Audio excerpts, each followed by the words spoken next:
بسم اللہ الرحمن الرحیم۔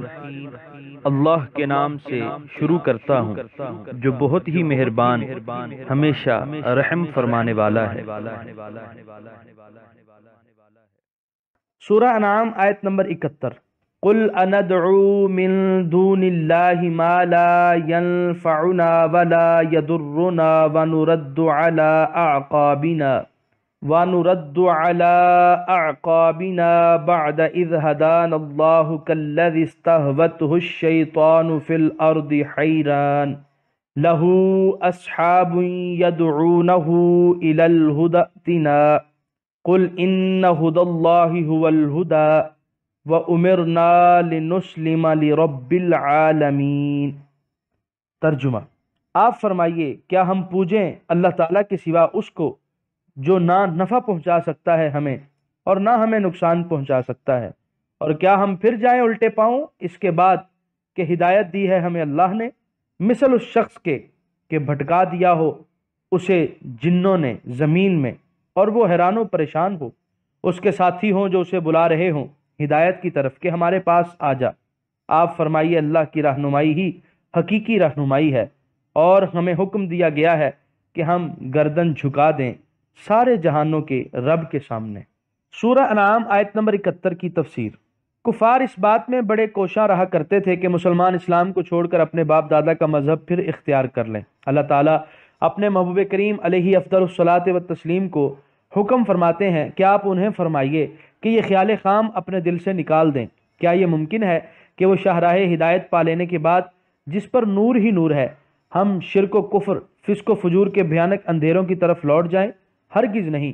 اگر ہم ایسا کریں تو پھر ہماری حالت اس شخص سے مختلف نہ ہوگی جو اپنی منزل مقصود کی طرف ایسے ساتھیوں کی رفاقت میں بڑا چلا جا رہا ہے جو راہ کے پیچ و خم اور نشیب و فراز سے اچھی طرح واقف ہیں، اور پھر راستے میں کوئی شیطان اسے بہکا دے اور وہ اپنے ساتھیوں کو چھوڑ کر اس کے پیچھے ہو لے، اس کے ہمراہی اس کو پیچھے سے آوازیں دے کہ کدھر بھٹک کر جا رہے ہو، سیدھی راہ تو ادھر ہے، اور وہ ششدر و درماندہ تصویر حیرت بنا کھڑا ہو اور کچھ فیصلہ نہ کر سکے کہ اسے کدھر جانا ہے۔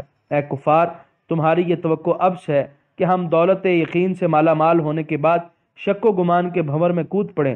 آیت میں استہوتہ کا لفظ ہے، اس کا مفہوم ہے یعنی شیطان نے جس کی نفسانی خواہش کو مزین و آراستہ کر دیا ہو اور وہ اس پر فریفتہ ہو چکا ہو اور حق کا دامن چھوڑ کر باطل کی پیروی میں مگن ہو گیا ہو۔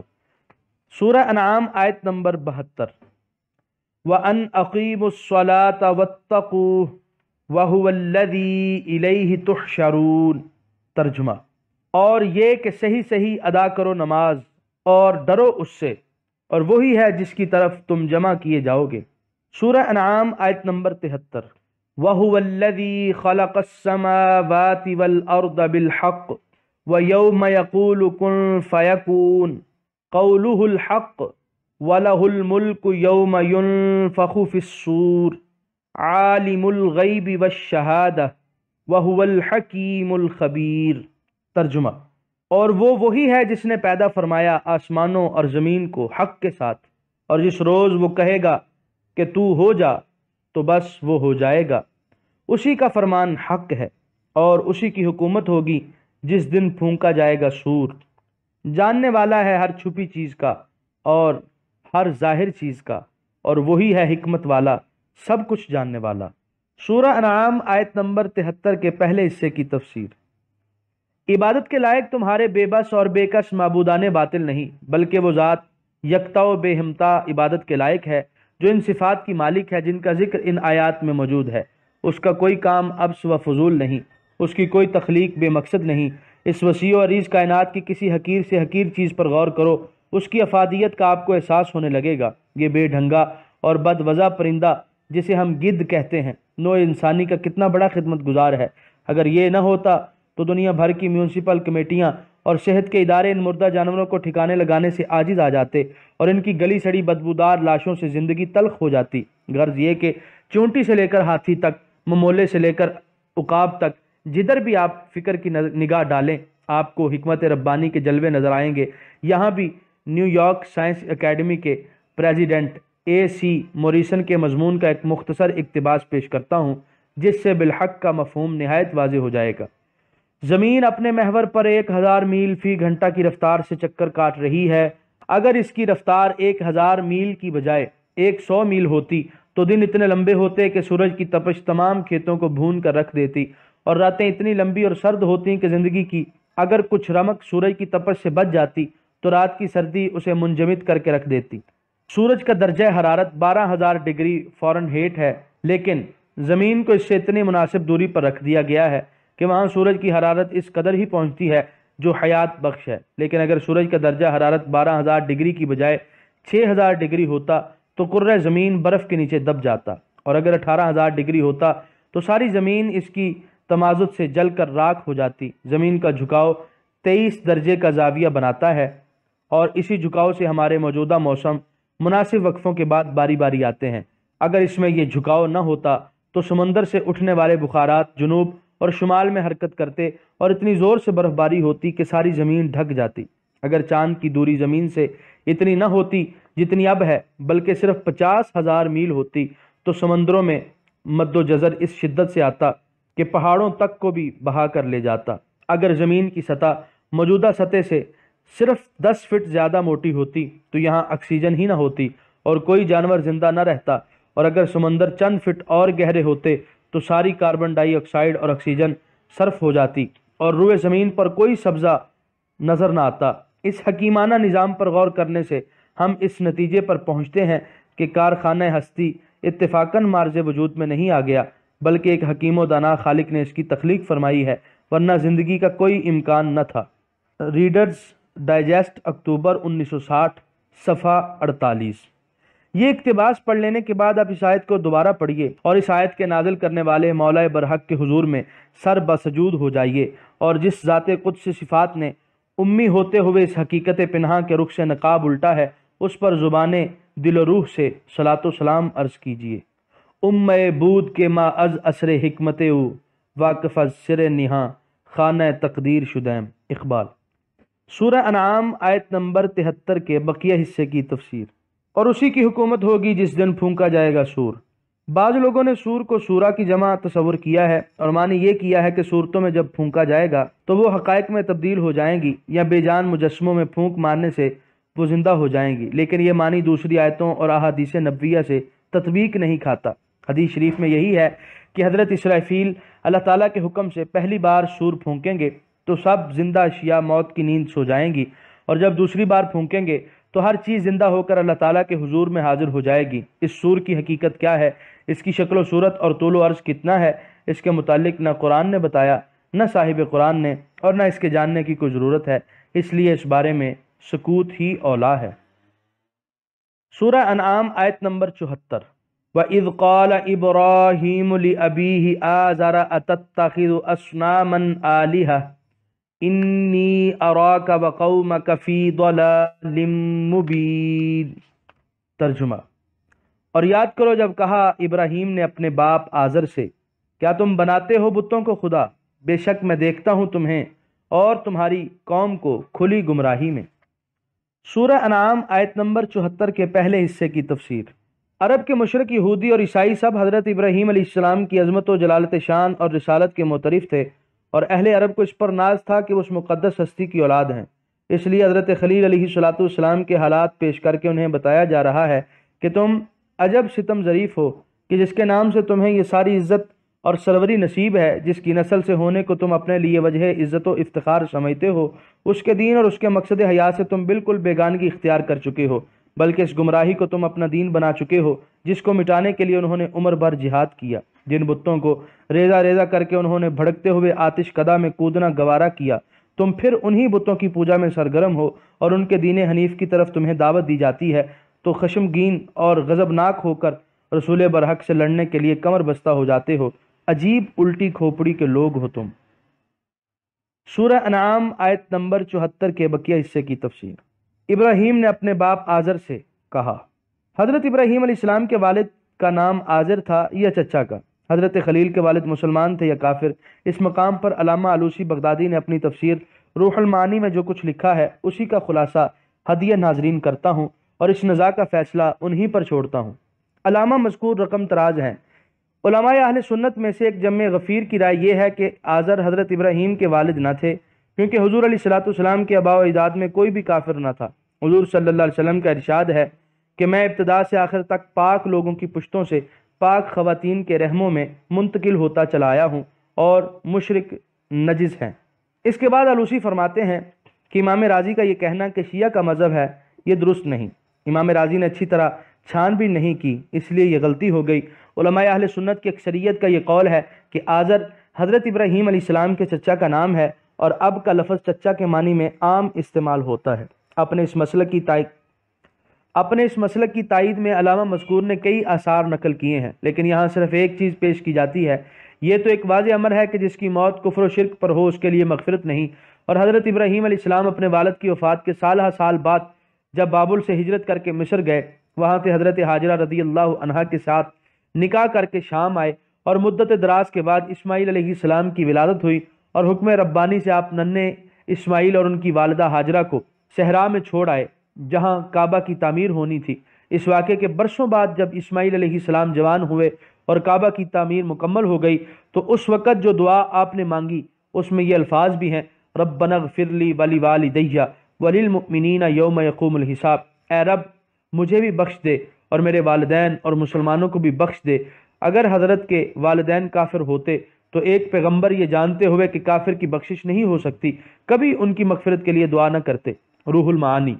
لیکن وہ علماء جن کی تحقیق یہ ہے کہ آزر حضرت کے والد ہی تھے، وہ بھی اس بات سے سختی سے منع کرتے ہیں کہ عام مجالس میں ان کے متعلق باتیں کی جائیں۔ حضرت فضل الافاضل یہاں لکھتے ہیں، قاموس میں ہے کہ آزر حضرت ابراہیم کے چچا کا نام ہے۔ علامہ جلال الدین سیوطی نے مسالک الحنفاء میں بھی ایسا ہی لکھا ہے۔ چچا کو باپ کہنا تمام ممالک میں معمول ہے، بالخصوص عرب میں۔ قرآن کریم میں بھی ہے، قالوا نعبد الہک و الہ آبائک ابراہیم و اسماعیل و اسحاق الہا واحدا۔ اس میں حضرت اسماعیل کو حضرت یعقوب کے آبا میں ذکر کیا گیا ہے، باوجود یہ کہ آپ عام ہیں۔ حدیث شریف میں بھی حضور صلی اللہ علیہ وسلم نے حضرت عباس کو اب فرمایا، چنانچہ ارشاد کیا ردو علیہ ابی، یہاں ابی سے حضرت عباس مراد ہیں۔ خزائن العرفان، سورہ انعام آیت نمبر 75۔ وَكَذَلِكَ نُرِي إِبْرَاهِيمَ مَلَكُوتَ السَّمَاوَاتِ وَالْأَرْضِ وَلِيَكُونَ مِنَ الْمُوقِنِينَ۔ ترجمہ، اور اسی طرح ہم نے دکھا دی ابراہیم کو ساری بادشاہی آسمانوں اور زمین کی، تاکہ وہ ہو جائیں کامل یقین کرنے والوں سے۔ سورہ انعام آیت نمبر 75 کے پہلے حصے کی تفسیر۔ امام راضی فرماتے ہیں کہ جلال خداوندی کے انوار و تجلیات ہر لمحہ ذو فشاں ہیں، لیکن انسانی روح کسی نہ کسی حجاب کے باعث ان کے مشاہدے سے محروم رہتی ہے۔ جیسے جیسے حجاب ہٹتا اور سرکتا جاتا ہے، ویسے ہی انوار کا مشاہدہ شروع ہو جاتا ہے۔ حضرت خلیل نے جب تمام حجابات کو تار تار کر دیا اور انوار الہی کے مشاہدے میں کوئی آڑ باقی نہ رہی، تو زمین و آسمان کی بے کراں وسعتوں میں قدرت خداوندی کے جو اسرار تھے سب ظاہر ہو گئے، اور نگاہ ابراہیمی پر ہر چیز منکشف کر دی گئی۔ سورہ انعام آیت نمبر 75 کے بقیہ حصے کی تفسیر۔ ساری بادشاہی آسمانوں اور زمینوں کی، ملکوت میں رحموت اور رہبوت کی طرح تا مبالغے کے لیے ہے، یعنی ملک عظیم اور سلطنت وسیع۔ نوری بمانا رینا، ہم نے دکھا دی، یہ رویت بصر سے تھی یا بصیرت سے، یعنی صرف آنکھوں نے دیکھا تھا یا دل کو بھی اس کا علم و عرفان نصیب ہوا تھا۔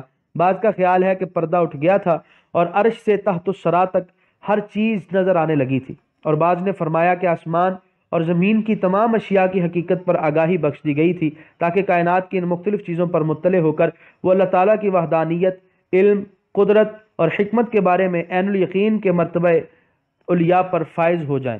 امام راضی لکھتے ہیں کہ اگرچہ عام انسان بھی کائنات کے بعض اسرار پر آگاہ ہوتے ہیں، لیکن اس عالم خلق کی ہر چیز میں خواہ وہ جنس ہو یا نوع، صنف ہو یا شخص، حکمت الہی کے جو آثار پائے جاتے ہیں ان سے جس طرح اکابر انبیاء آگاہ ہوتے ہیں، وہ آگاہی کسی اور کو نصیب نہیں ہوتی۔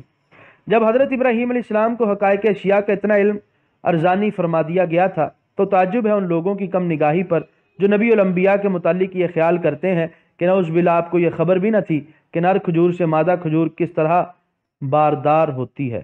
سورہ انعام آیت نمبر 76۔ فَلَمَّا جَنَّ عَلَيْهِ اللَّيْلُ رَأَىٰ كَوْكَبًا قال هذا ربي فلما افل قال لا احب الآفلین۔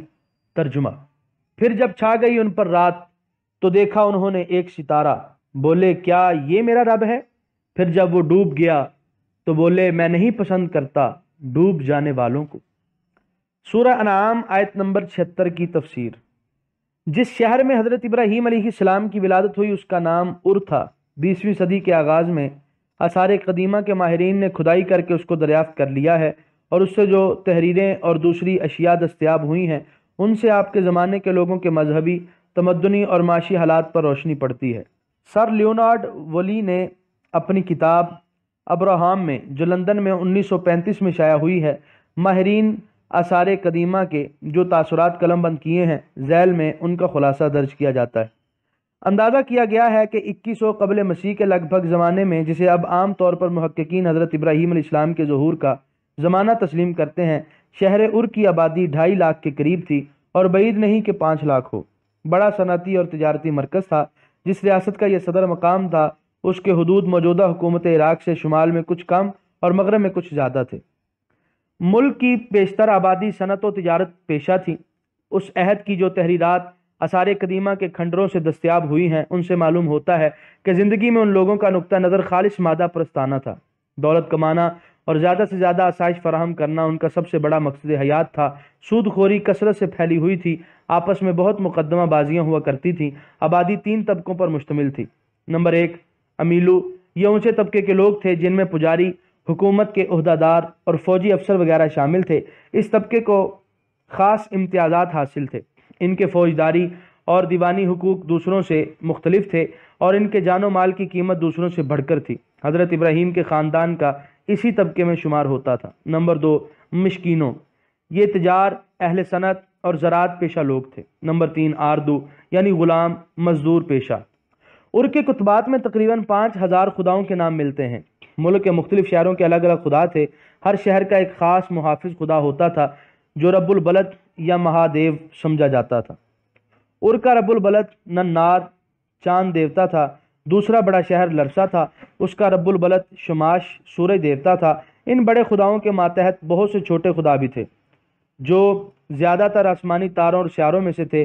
ان دیوتاؤں اور دیویوں کی شبیہیں بتوں کی شکل میں بنائی گئی تھیں، اور تمام مراسم عبادت انہی کے آگے بجا لائے جاتے تھے۔ ننار کا بت ار میں سب سے اونچی پہاڑی پر ایک عالی شان عمارت پر نصب تھا۔ مندر میں بکثرت عورتیں دیوتا کے نام پر وقف تھیں، اور ان کی حیثیت دیوداسیوں کی تھی۔ وہ عورت بڑی معزز خیال کی جاتی تھی جو خدا کے نام پر اپنی بکارت قربان کر دے۔ کم از کم ایک مرتبہ اپنے آپ کو راہ خدا میں کسی اجنبی کے حوالے کرنا عورت کے لیے ذریعہ نجات خیال کیا جاتا تھا۔ ننار محض دیوتا ہی نہ تھا، بکثرت باغ، مکانات اور زمینیں اس کے مندر کے لیے وقف تھیں۔ بہت سے کارخانے مندر کے ماتحت قائم تھے۔ ار کا شاہی خاندان جو حضرت ابراہیم علیہ السلام کے زمانے میں حکمران تھا، اس کے بانی اول کا نام ار نمو تھا، جس نے 2300 برس قبل مسیح میں ایک وسیع سلطنت قائم کر لی تھی۔ اسی سے اس خاندان کو نمو کا نام ملا، جو عربی میں جا کر نمرود ہو گیا۔ حضرت ابراہیم علیہ السلام کی ہجرت کے بعد اس خاندان اور اس قوم پر مسلسل تباہی نازل ہونی شروع ہوئی۔ پہلے ایلامیوں نے ار کو تباہ کیا اور نمرود کو ننار کے بت سمیت پکڑ کر لے گئے۔ پھر لرسا میں ایک ایلامی حکومت قائم ہوئی جس کے ماتحت ار کا علاقہ غلام کی حیثیت سے رہا۔ ان تباہیوں نے ننار کے ساتھ ار کے لوگوں کا عقیدہ متزلزل کر دیا۔ ماخوذ از تفہیم القرآن۔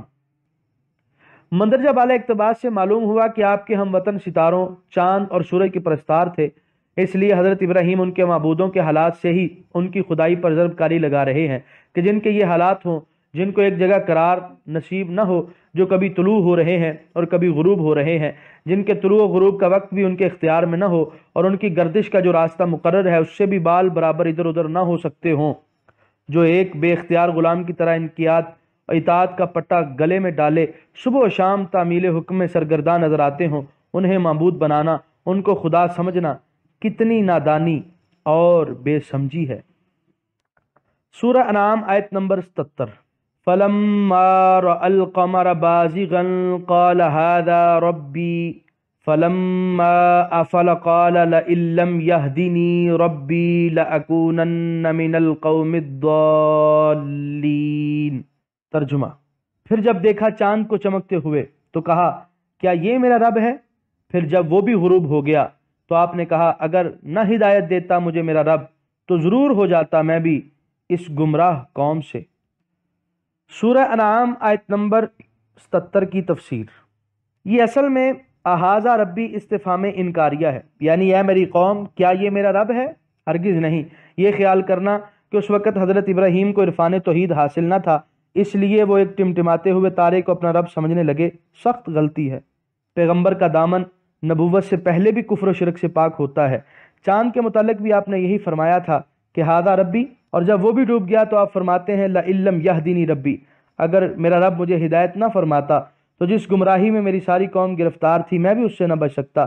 ان الفاظ سے اس امر کی پوری وضاحت ہو جاتی ہے کہ آپ کا دل ربی، میرا رب کی یقین اور ایمان سے منور اور روشن تھا، ورنہ اگر یہ فرض کر لیا جائے کہ ابھی تک حقیقت رب کا کوئی تصور ان کے ذہن میں نہ تھا اور چاند کو آپ نے رب مان لیا تھا، تو جب اس کے ڈوب جانے سے اس کی خدائی کا طلسم بھی ٹوٹ گیا تو آپ کو حیرت کا اظہار کرنا چاہیے تھا کہ لو جسے خدا سمجھ رہے تھے وہ تو فانی نکلا، اب کسے خدا مانا جائے؟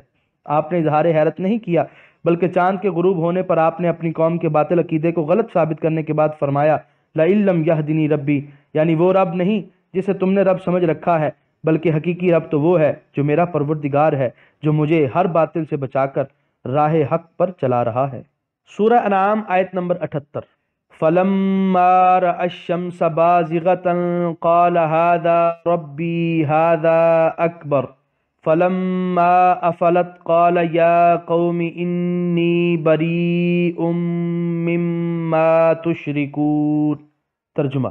پھر جب دیکھا سورج کو جگمگاتے ہوئے تو بولے کیا یہ میرا رب ہے؟ یہ تو ان سب سے بڑا ہے۔ لیکن جب وہ بھی ڈوب گیا تو آپ نے فرمایا اے میری قوم میں بیزار ہوں ان چیزوں سے جنہیں تم شریک ٹھہراتے ہو۔ سورہ انعام آیت نمبر 79۔ انی وجہت وجہی للذی فطر السماوات والارض حنیفا وما انا من المشرکین۔ ترجمہ۔ بے شک میں نے پھیر لیا ہے اپنا رخ اس ذات کی طرف جس نے پیدا فرمایا آسمانوں اور زمین کو یکسو ہو کر، اور نہیں ہوں میں مشرکوں میں سے۔ سورہ انعام آیت نمبر 79 کی تفسیر۔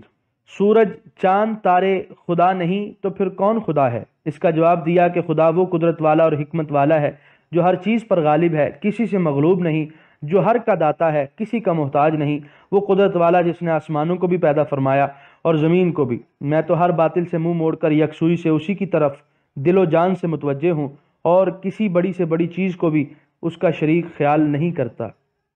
سورہ انعام آیت نمبر 80۔ وَحَاجَّهُ قَوْمُهُ قَالَ أَتُحَاجُّونِّي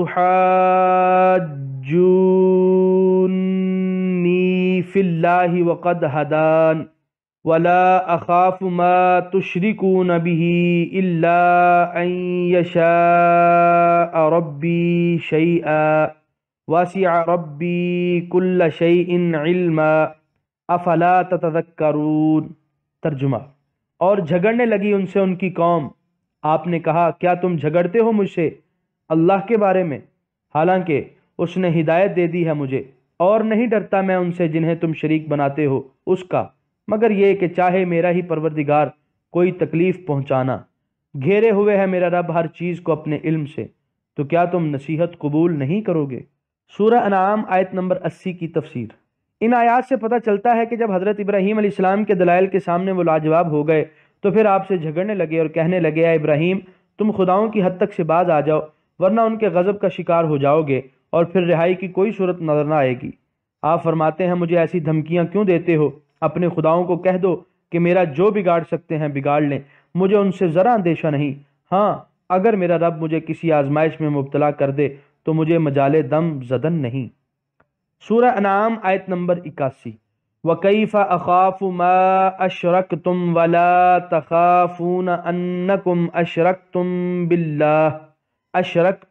بِاللَّهِ مَا لَمْ يُنَزِّلْ بِهِ عَلَيْكُمْ سُلْطَانًا فَأَيُّ الْفَرِيقَيْنِ أَحَقُّ بِالْأَمْنِ إِن كُنتُمْ تَعْلَمُونَ۔ ترجمہ۔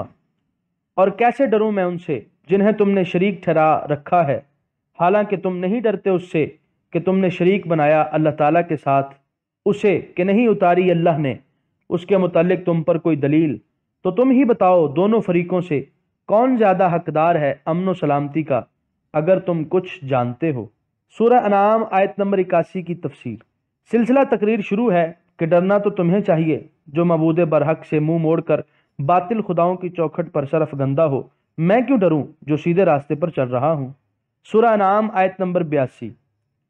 الذین آمنوا ولم یلبسوا ایمانہم بظلم اولئک لہم الامن وہم مہتدون۔